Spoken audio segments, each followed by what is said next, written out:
Taong 2024 nang makatanggap umano ng tawag ang negosyanteng si Cassie mula sa nooy inakala niyang representative ng kanyang bangko.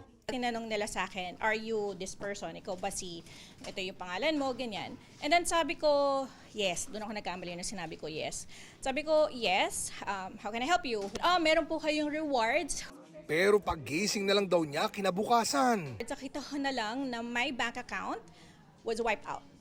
So, and even my credit card had transactions. If I'm not mistaken, mga hundreds of thousands din siya.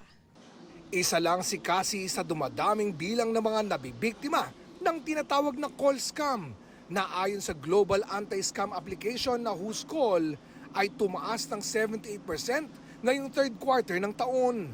Mula sa 34,000 scam calls nung nakaraang quarter, lumobo daw ito sa mahigit 62,000. Kasi nag-migrate na sila from text messages, mas madali na nga ho talaga yung calls. Even calls are now prompted by AI. Mas madali rin daw matrap ang mga tao sa mga tawag na kapag nagpanggap na lehitimong promo ng mga bangko gaya ng credit card upgrades. Pero kaya naman daw ma-detect ang mga ito. Pwedeng nilang tanungin ano yung credit card number mo. Sasabihin nila, para po makasiguro ako, padadalan ko po kayo ng verification code. Ginagamit na yung credit card nyo or tina-transfer na yung pera nyo sa debit card nyo. Yung 4 to 6 digits na yan po yung OTP.